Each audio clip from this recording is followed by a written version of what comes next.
Mana tuh Asri?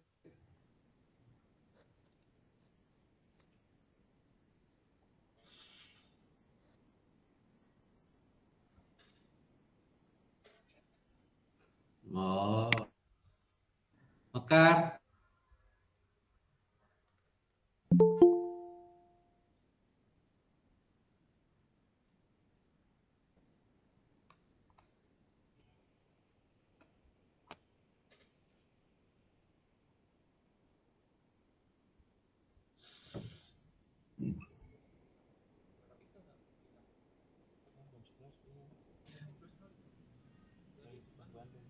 Mau absen foto?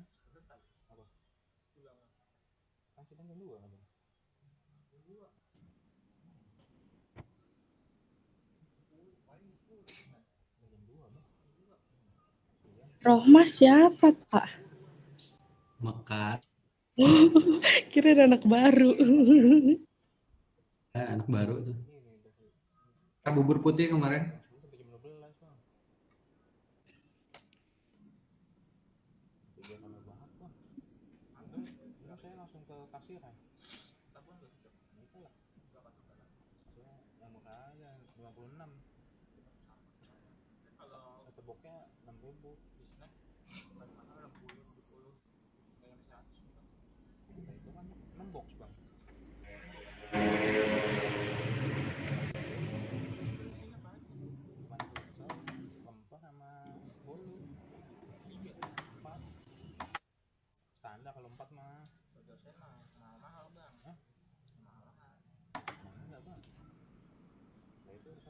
Udah pada buka kamera belum?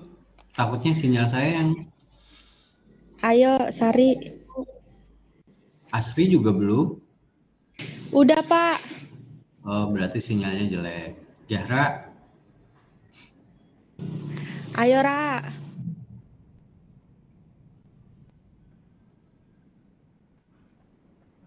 Uji. Udah, Pak. Udah tak? Berarti sinyalnya jelek. Siap Uji ya? dan merah. 1, 2, 3. Oke, wis. Oke, Assalamualaikum warahmatullahi wabarakatuh. Selamat pagi semuanya. Selamat pagi rekan-rekan semua. Mahasiswa-mahasiswi. Datang. Mahasiswiku yang cantik-cantik. Mas Alim. Kita lanjutin pertemuan yang kemarin. Ya, tentang perawat profesional. Kemarin tuh sampai sini ya.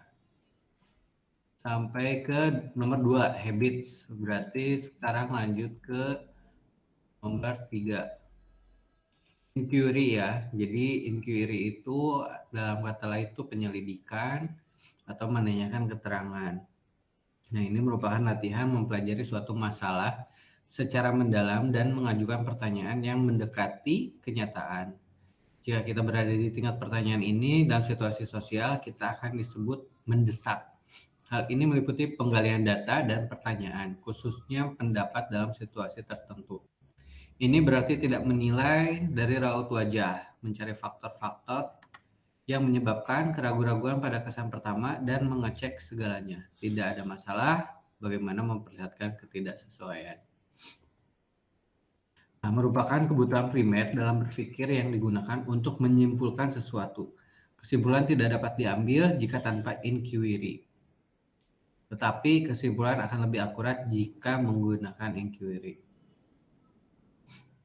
Nah, ini bisa diwujudkan melalui melihat sesuatu dengan menerima informasi yang mendasar ya. Kemudian kita mendapatkan kesimpulan awal. Lanjut ke nomor 3, mengakui keterbatasan pengetahuan yang dimiliki. Yang selanjutnya mengumpulkan data atau informasi mendekati masalah utama. Selanjutnya membandingkan informasi baru yang sudah diketahui menggunakan pertanyaan netral, bukan pertanyaan yang menyudutkan ya. Kemudian menemukan satu atau lebih kesimpulan. Yang selanjutnya memvalidasi kesimpulan utama dan alternatif untuk mendapatkan informasi lebih banyak lagi. Contohnya, pukul 3 pagi, perawat melihat lampu kamar Tuan X masih menyala. Kemudian perawat mendekati pasien dan menanyakan, "Selamat pagi Tuan X, saya lihat lampu kamar Anda masih menyala. Apa yang Anda lakukan? Ada yang bisa saya bantu?" Tuan X tersenyum dan menjawab, "Saya baik-baik saja." Perawat mengobservasi, melihat ya kan, mengobservasi itu melihat secara kasat mata dan menemukan tisu di lantai dan melihat bahwa mata Tuan X merah dan bengkak. Artinya apa? Artinya apa? Kalau lihat tisu. Nangis. Komentar cuma gitu aja. Apa ya? Gitu doang, Puji. Enggak, apa bukan gitu maksudnya. Bingung ya Puji ya. Ayo, kenapa? Ada Cewek kan sesuatu. suka kayak gitu kan. Kalau ditanya, "Kamu nggak apa-apa? Kamu kenapa?" "Nggak apa-apa kok," gitu. Suka gitu kan? Padahal apa-apa kan? Iya, Pak. Wah pelakunya tuh. Sedangkan kan ini laki-laki nih, Tuan X. Nah, terus sedang sakit. Kira-kira kenapa? Banyak faktor kan. Artinya kan dia habis menangis. Iya habis nangis. Nah, dari kasus tersebut bisa kita dapat kesimpulan sementara. Sedikitnya ada 4 kesimpulan. Klien baik-baik saja, memang normal klien bangun pada jam tersebut. Mata klien merah mungkin karena klien menggosok matanya akibat alergi. Tapi nomor 1 ini biasanya kalau dibilang alergi, gatel, dia suka bilang kan. Gitu.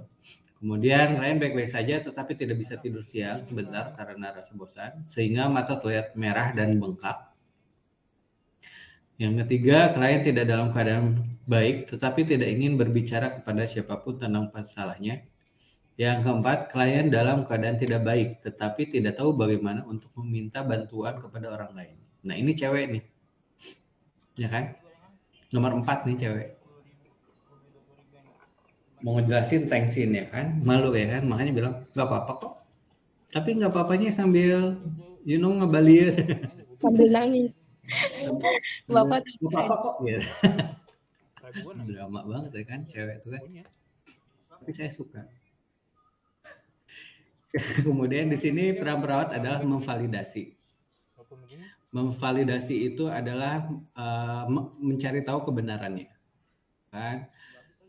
Anda bicara kalau Anda baik-baik saja, tetapi saya melihat mata Anda merah dan bengkak. Kemudian bandingkan dengan informasi yang diperoleh teman, ya kan, yang misalnya operan gitu kan. Yang perlu dipelajari, apakah kita mendapat jawaban yang sebenarnya dari pertanyaan kita? Kapan kita membandingkan jawaban yang kita peroleh dengan jawaban teman kita? Apakah ada perbedaan? Nah, ini harus, kan biasanya tiap pergantian shift itu ada yang namanya operan. Ya, operan nanti di ruangan dulu gitu kan. Kemudian dia operan keliling satu-satu. Nah, ketika di operan itu di ruangan, si antar perawat, si pagi sama shift siang tuh tukar informasi. Nah, itu yang namanya operan. Ya, ganti shift jaga. Nah, biasanya tuh si perawat pagi tuh suka cerita nih si bapak ini lagi galau misalnya tuh. Anaknya nggak pernah nengokin gitu. Nah, itu kan bisa jadi salah satu faktor yang menyebabkan Tuan X menangis gitu. Nah, coba cari tahu, biasanya tuh ada beberapa pasien yang memang serk sama si perawat anu, dia suka ceritanya cuma ke perawat anu. Itu biasanya harus diceritakan, bukan jadi julid ya, bukan jadi gibah, tapi menceritakannya untuk kesembuhan, untuk membantu kesembuhan si klien tersebut. Kemudian new ID dan creativity. Ide baru dan kreativitas terdiri dari model berpikir unik dan bervariasi yang khusus bagi individu. Kekhususan dalam berpikir ini akan selalu dibawa individu selama hidupnya dan biasanya membentuk kembali norma. Seperti inquiry, model ini membawa kita sesuai ide dari literatur. Berpikir kreatif merupakan kebalikan dan akhir dari habits model, kebiasaan. Dari kalimat melakukan sesuatu seperti biasanya, dirubah menjadi mari mencoba cara baru. Berpikir kreatif tidak untuk menjadi pengecut, tetapi salah satu kadang-kadang akan terlihat bodoh dan tidak sesuai dengan ketentuan yang ada. Nah, pemikir kreatif menghargai kesalahan yang mereka lakukan untuk mempelajari nilai. Ya. Jadi kalau ada teman-teman yang ngasih ide atau apapun jangan disanggah, karena siapa tahu si ide itu malah memang sukses gitu. Jadi kita dengarkan dulu idenya apa, kemudian kita kasih kesempatan untuk menjelaskan secara detail. Kalau misalnya di sebuah forum biasanya nanti malah jadinya tiap orang tuh mempunyai cara pandang yang berbeda. Contohnya kasus Tuan X saja kan itu ada beberapa kesimpulan. Antara Puji melihat, ketika Puji melihat Tuan X dengan Asri melihat Tuan X itu bakal mempunyai cara pandang yang berbeda, nilai-nilai sendiri yang berbeda. Nah, Puji sama Asri pasti punya ide dong gitu kan, punya ide untuk membuat Tuan X ini bisa lebih tenang gitu loh. Kalau misalnya benar gara-gara tidurnya bisa lebih nyaman dan lain halnya. Nah, itu sebuah ide baru atau kreativitas yang memang di luar dari kebiasaan. Misalnya ajak jalan-jalan gitu kan, keliling-keliling rumah sakit bisa. Ajak ngedate ya, Pak? Kan pasien. Ide baru dan kreativitas sangat penting dalam keperawatan karena merupakan dasar dalam merawat pelanggan atau klien. Banyak hal yang harus dipelajari perawat untuk menjadi cocok, terpadu, dan bekerja menyesuaikan keunikan klien. Nah, ini. Tiap klien itu beda-beda, tiap manusia itu dilahirkan dengan keunikan yang berbeda-beda. Antara Asri, antara Zahra, Mekar, sama Puji itu kan pasti beda-beda, gitu kan? Punya keunikan sendiri-sendiri. Nah, sebagai perawat yang merawat pasien, tentu saja kita akan dihadapkan dengan berbagai macam sifat atau karakter dari klien tersebut gitu. Gak semua klien bisa terbuka secara open ke semua perawat. Bisa jadi cuman ke Zahra doang, bisa jadi ke Mekar doang. Nah, itu beda-beda nanti. Dan kita harus bisa menyesuaikan, gak bisa memaksakan si klien tersebut harus cerita sama kita gitu. Kan kita tuh perawat itu kan menyebutkannya biopsikososial. Nah, psiko sama sosialnya ini kan juga harus kita berikan asuhan keperawatan. Gitu. Kalau enggak ya tahu penyakit yang muncul dari buah pikir gitu loh. Stres, nah itu juga harus disembuhkan. Ya, keperawatan ini luas banget. Perawat mempunyai standar pendekatan untuk menghemat waktu, perawatan, dan secara keseluruhan bekerja dengan baik. Tetapi cara kerja perawat berbeda satu sama lain. Contohnya, Desta yang tinggal di rumah perawatan menghabiskan sisa harinya di atas kursi roda. Keluar masuk ke ruangan yang sama tiap harinya, dia tidak pernah berkata kepada seorang pun meskipun perawat mengulangi kata-kata yang sama dan sudah memahami cara komunikasi. Nah, beda lagi dengan kasusnya Desta ini, ya kan? Ketika dalam komunikasi kita berpikir, kebanyakan orang berpikiran bahwa berbicara kepada orang lain merupakan cara standar untuk membesarkan hati melalui komunikasi.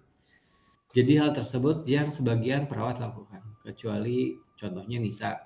Suatu hari Nisa berlutut di depan kursi roda Yudi dan merangkulnya, memandang Yudi dan dengan senyuman yang lebar mengajaknya bernyanyi. Apa yang terjadi? Desta menyanyi. Tidak hanya menyanyi, tetapi juga mempunyai suara seperti penyanyi bangsa Irlandia.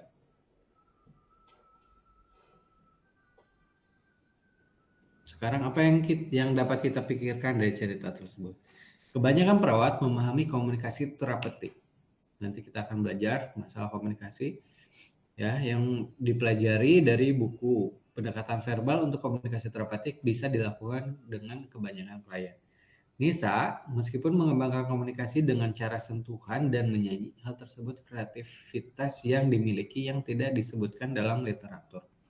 Nah, biasanya menyanyi, menggambar, dan lain hal sebagainya yang dilakukan di keperawatan jiwa itu bisa dilakukan di keperawatan yang umum, jasa keperawatan umum. Contohnya ketika ada kita merawat adik kecil ya kan yang sedang sakit. Nah kan bukan cuma sekedar kita nggak bisa memarahin, Dek diem dulu dong, kakaknya mau nginfus, kan nggak mungkin kayak gitu kan. Nah itu kita belajar komunikasi terapeutik, kayak ajak dulu nyanyi, Dek bisa nggak berhitung, kayak bernyanyi, kemudian cara berhitung kayak gimana. Itu tuh cara-cara yang kreatif. Nah, apa yang perlu dipelajari? Yang pertama, bagaimana perasaan Anda jika mempunyai ide baru atau kreativitas yang baru? Rasanya tuh gimana ya? Punya kepuasan tersendiri. Kalian pernah nggak selama kalian berapa tahunnya ya sekarang ya? Uji Apa? berapa tahun? Apanya, Berapa Pak? tahun 19? usianya? 19. 16? 19, Bapak.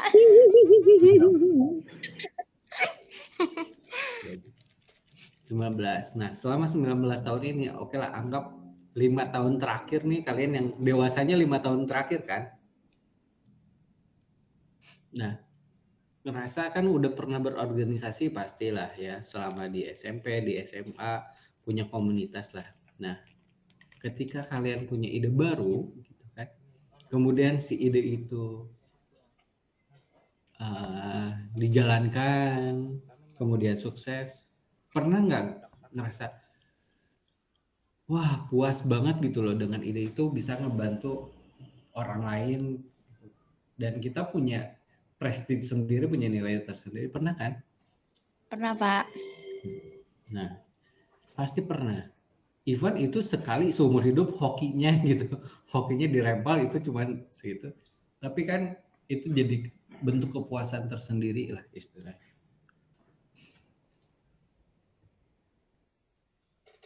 Kemudian yang kelima adalah think. Knowing how you think. Mengetahui apa yang kau pikirkan. Merupakan yang terakhir tetapi bukannya yang paling tidak dihiraukan dari model think. Yang berarti berpikir tentang apa yang kita pikirkan. Berpikir disebut metacognition. Meta berarti di antara atau pertengahan dan cognition berarti proses mengetahui. Jika kita berada di antara proses mengetahui, kita akan dapat mengetahui bagaimana kita berpikir. Apa yang perlu dipelajari? Apakah hal ini sulit dilakukan? Gitu kan? Mengapa hal ini sulit untuk dikerjakan? Satu alasan mengapa hal ini sulit dilakukan adalah karena ada kosakata spesial dari akhir analisis yang perlu menggambarkan bagaimana itu berpikirnya itu seperti apa gitu. Kemudian metode selain think itu ada 7 metode critical thinking. Yang pertama debat, metode yang digunakan untuk mencari, membantu, dan merupakan keputusan yang beralasan bagi seorang atau kelompok di mana dalam proses terjadi perdebatan atau argumentasi. Ya. Kemudian kedua, individual decision. Individu dapat berdebat dengan dirinya sendiri dalam proses mengambil keputusan. Ini yang paling sering, apalagi di kamar mandi. Lagi pup, ya kan? Biasanya ini suka, oh iya harusnya tadi ini, ya kan?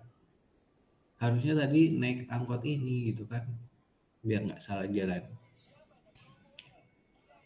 Harusnya tadi bilangnya ini sih, ke si Tuan X tuh harusnya ngajak jalan-jalan subuh-subuh atau ngajak berdoa dulu, bukan cuma sekedar dicuekin gitu aja.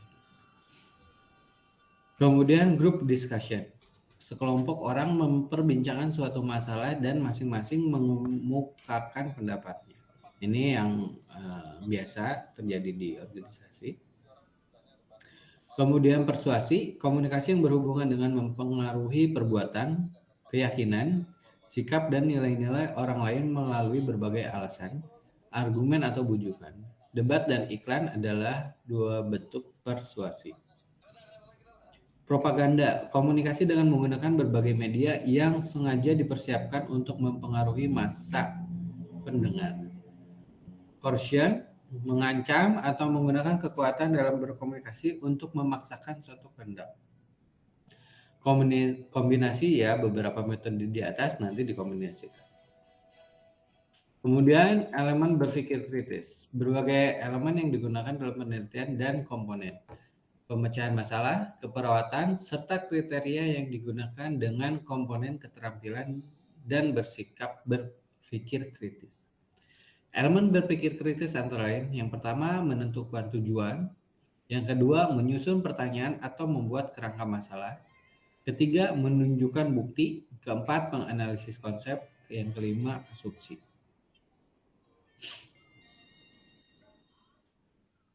Aspek-aspek berpikir kritis. Kegiatan ini dapat dilakukan dengan melihat penampilan dari berbagai perilaku selama proses berpikir kritis itu berlangsung. Perilaku berpikir kritis seseorang dapat dilihat dari berbagai aspek. Yang pertama, relevansi atau keterkaitan dari pernyataan yang dikemukakan. Kemudian, penting tidaknya isu atau pokok-pokok pikiran yang dikemukakan. Novelty, kebaharuan dari isi pikiran, baik dalam membawa ide-ide atau informasi baru maupun dalam sikap menerima adanya ide-ide orang lain. Yang keempat, outside material, menggunakan pengalamannya sendiri atau bahan-bahan yang diterimanya dari perkuliahan. Yang kelima, ambiguity clarify, mencari penjelasan atau informasi lebih lanjut jika dirasakan ada ketidakjelasan. Yang keenam, linking ideas, senantiasa menghubungkan fakta, ide, atau pandangan serta mencari data baru dari informasi yang berhasil dikumpulkan. Yang ketujuh, justification, memberi bukti-bukti, contoh atau justifikasi terhadap suatu solusi atau kesimpulan yang diambilnya. Termasuk di dalamnya senantiasa memberikan penjelasan mengenai keuntungan dan kerugian dari suatu situasi atau solusi. Nah, fungsi berpikir kritis dalam dunia keperawatan yaitu yang pertama, penggunaan proses berpikir kritis dalam aktivitas keperawatan sehari-hari, membedakan sejumlah penggunaan dan isu-isu dalam keperawatan. Yang ketiga, mengidentifikasi dan merumuskan masalah keperawatan. Yang keempat, menganalisa pengertian hubungan dari masing-masing indikasi, penyebab dan tujuan, serta tingkat hubungan. Yang kelima, menganalisis argumen dan isu-isu dalam kesimpulan dan tindakan yang dilakukan. Yang keenam, menguji asumsi-asumsi yang berkembang dalam keperawatan. Jadi nggak semua statement orang itu bisa kita terima tentu saja. Ya, tentu kita pasti cerna dulu, kita pikirkan dulu kan, apakah hal-hal tersebut bisa kita terima, bisa dikerjakan. Nah, itu pakai metode SMART nantinya. Yang ketujuh, melaporkan data dan petunjuk-petunjuk yang akurat dalam keperawatan. Yang kedelapan, membuat dan mengecek analisis dan validasi data. Keperawatan merumuskan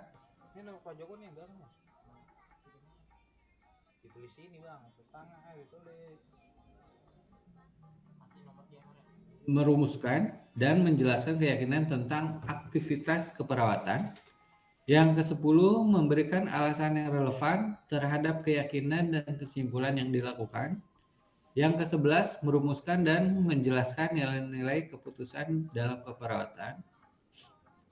12, mencari alasan-alasan kriteria, prinsip-prinsip, dan aktivitas nilai-nilai keputusan. Selanjutnya, mengevaluasi penampilan kinerja perawat dan kesimpulan asuhan keperawatan. Yang ke-13 itu. Nggak kelihatan ya? Iya, Pak. Ya, ntar. Yang nanti saya share yang udah dirapihkan. Kemudian, pemecahan masalah dalam berpikir kritis. Pemecahan masalah termasuk dalam langkah proses pengambilan keputusan. yang difokuskan untuk mencoba memecahkan masalah secepatnya. Masalah dapat digambarkan sebagai kesenjangan di antara apa yang ada dan apa yang seharusnya ada. Pemecahan masalah dan pengambilan keputusan yang efektif diprediksi bahwa individu harus memiliki kemampuan berpikir kritis dan mengembangkan dirinya dengan adanya bimbingan dan role model di lingkungan kerjanya. Langkah-langkah pemecahan masalah, yang pertama mengetahui hakikat dari masalah dengan mendefinisikan masalah yang dihadapi. Mengumpulkan fakta-fakta dan data yang relevan, mengolah fakta dan data, menentukan beberapa alternatif pemecahan masalah. Ya. Yang kelima, memilih cara pemecahan dari alternatif yang dipilih. Yang keenam, memutuskan tindakan yang akan diambil. Yang ketujuh, evaluasi. Jadi ketika ada masalah tuh dirunutin. Masalahnya apa? Misalnya sama pacar kalian. Yang paling gampang tuh misalnya ya sama pacar nih kalian. Kalian punya pacar nggak sih? Enggak, Pak.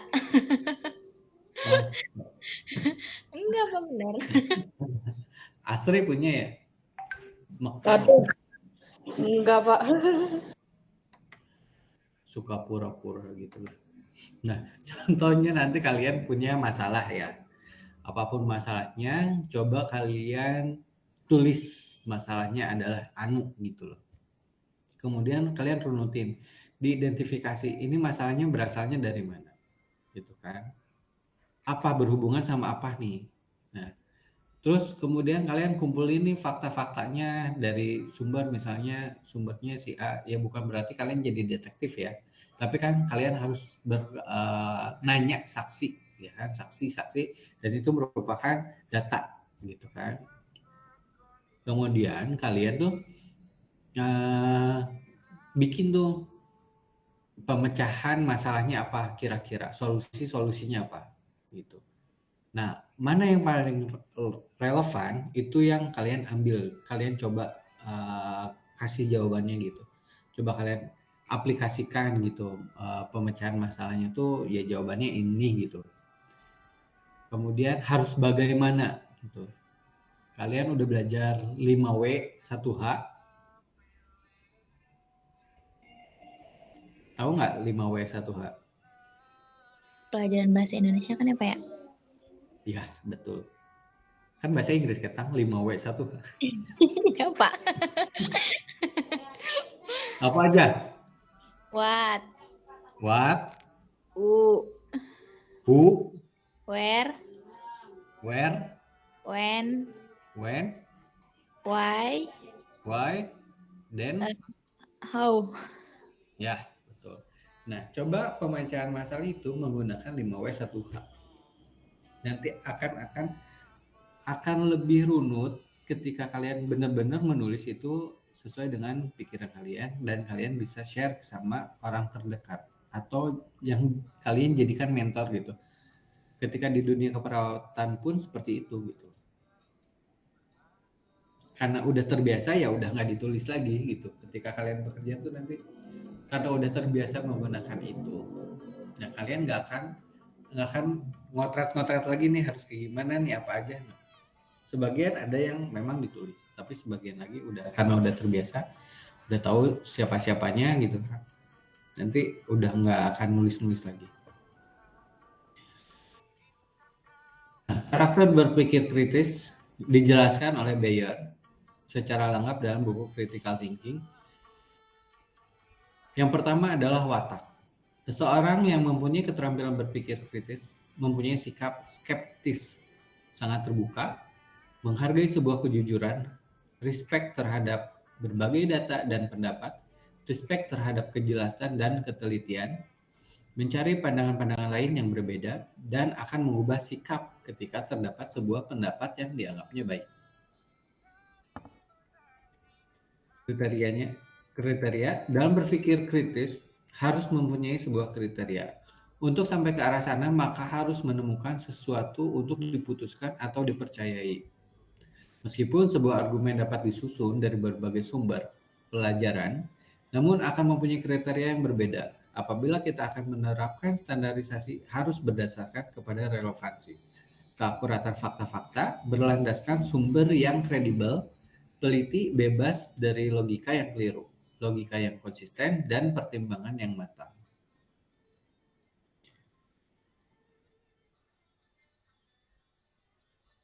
Yang ketiga, argumen. Merupakan suatu pernyataan atau proposisi yang dilandasi atau berdasarkan data-data. Keterampilan berpikir kritis akan membuat hal-hal seperti kegiatan pengenalan dan penilaian serta menyusun argumen. Yang keempat, pertimbangan atau pemikiran, yaitu kemampuan untuk merangkum kesimpulan dari satu atau berbagai premis, pendapat. Prosesnya akan meliputi kegiatan menguji hubungan antara beberapa pernyataan atau data. Kemudian sudut pandang adalah cara memandang atau menafsirkan dunia ini yang akan menentukan konstruksi makna. Seseorang yang berpikir dengan kritis akan memandang sebuah fenomena dari berbagai sudut pandang yang berbeda. Nah, itu tadi saya bilang. Pemahaman nanti untuk situan X antara asli, antara mekar, ya kan, antara puji, itu pasti sudut pandangnya beda-beda. Kemudian prosedur penerapan kriteria. Prosedur penerapan berpikir kritis sangat kompleks dan prosedural. Prosedur tersebut akan meliputi merumuskan permasalahan, menentukan keputusan yang akan diambil. Kemudian masuk kita ke penalaran deduktif. Adalah penalaran yang berlangsung dari hal yang umum ke hal yang khusus. Deduktif itu menurun, ya. Kemudian kalau induktif itu penalaran yang berlangsung dari hal yang khusus ke hal yang umum.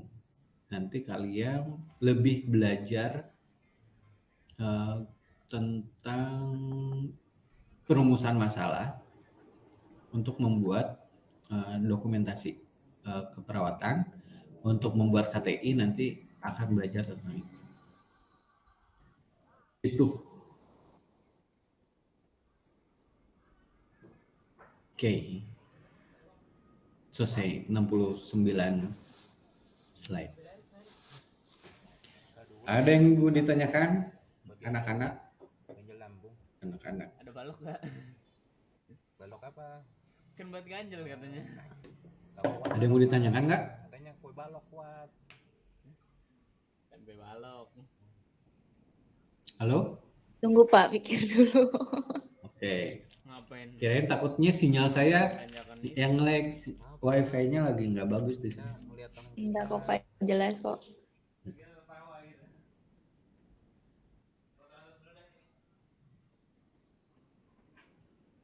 Gimana? Kalau berpikir, ada yang mau ditanyakan nggak?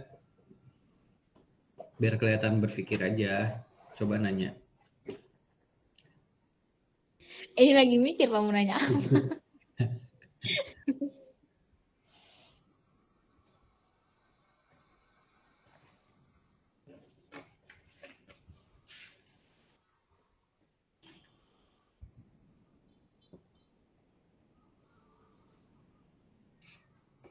Sandy udah ada kabar mau kapan? Belum Pak. Belum ada? Oke, Katanya- minggu gimana Ji? Katanya secepatnya Pak. Kapan itu secepatnya?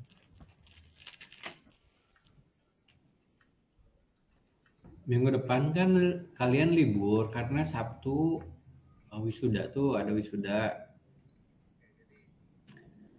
Nanti ketemu minggu depannya lagi di November. Kan praktek ya kita latihannya ke lab ya. Kalau misalnya Sandy-nya nggak bisa presentasi, kita ke lab ya. Praktek. Minggu depan nggak ada pelajaran Bapak gitu, maksudnya libur. Ya, Iya, minggu libur. depan saya wisuda dulu. Oh iya Pak. Menghadiri wisuda dulu. Nah, Saya tanggal ikut. Masa? Asli ngapain? Iya, megangin Pak nampan. Oh ya? Iya Pak. Ya, sip. Bagus. Nampan kan, bukan PMP kan? Nah, jadi kita tanggal 13, insya Allah, tanggal 13 kita akan